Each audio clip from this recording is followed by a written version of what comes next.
Get ready, start.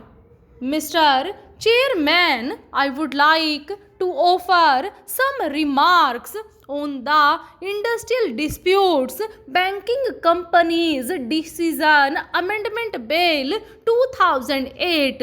As we all know, in India since 1939, since the commencement of the Second World War, prices of food grains and other articles which are necessary for life are going up and up with such speed that there is no knowing where the prices will stop increasing. The base year 2000 has been taken into consideration for calculating the basic wage and dearness allowance, especially with regard to the bank employees.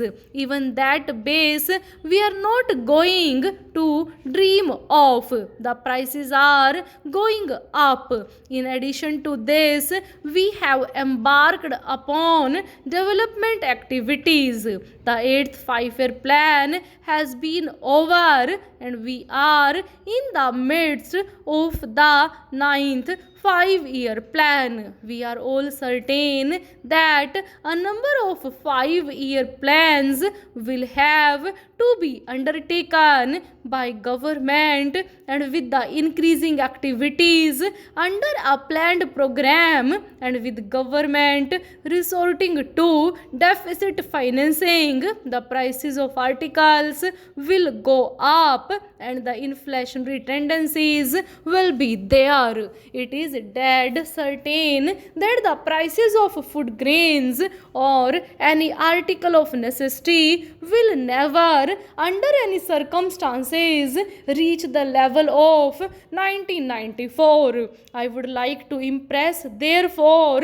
that this dearness allowance, which is meant to be a temporary allowance for a particular purpose to neutralize the cost of living that has gone up because of the rise in prices, has become almost a permanent feature. I therefore urge that this dearness allowance, at least a major portion, should be merged in the basic pay of the employees. It is not only the employees of the banking concerns but the employees of the state governments and the employees of the central government have all along put up this plea that a major portion of the dearness allowance should be merged with the basic pay. By doing that, the employees in the banking concerns as well as the employees in other government departments will be benefited to a large extent, and the government are not going to lose anything at present. They will have to pay either in the form of basic pay or basic pay plus dearness allowance the same amount, but certain benefits that will accrue will be denied. Mr. Justice Desai in his report has stated clearly that a rise in prices will have a greater adverse effect on the lower income groups working in the banks as well as in other government departments. That is why he has evolved a formula that for a particular class of employees, bank employees, a certain proportion or ratio should be calculated in arriving at the dearness allowance. For the category of clerical staff, 1/7 of the basic pay of the bank employees will be raised in the dearness allowance for a rise of every 10 points in the cost of living.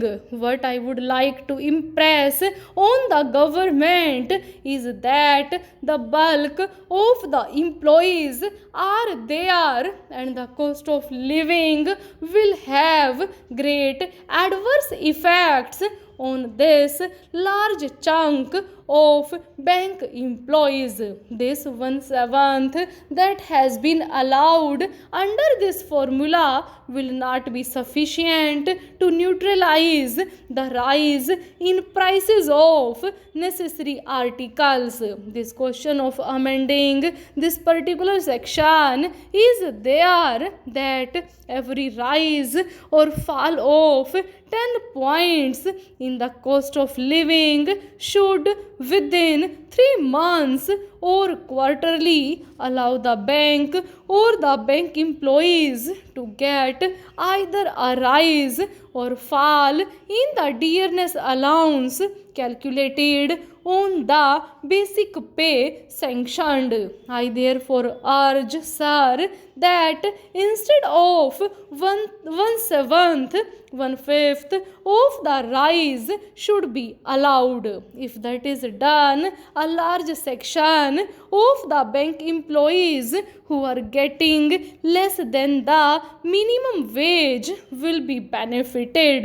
For the second category of the employees, the subordinate staff, 1/10 of the rise is allowed.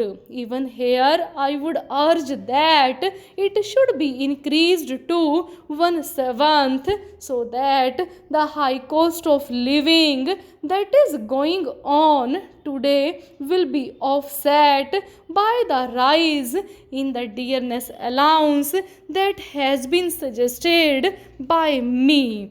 Another point to be taken into consideration is this: the All India Cost of Living Index is not so perfect and is not so reliable as has been pointed out by the previous speakers. On another occasion, the statistical figures that have been supplied to us have been questioned. Many a time, this cost of living index that has been shown in the government register does not really reflect the actual cost of living that is obtaining in particular areas.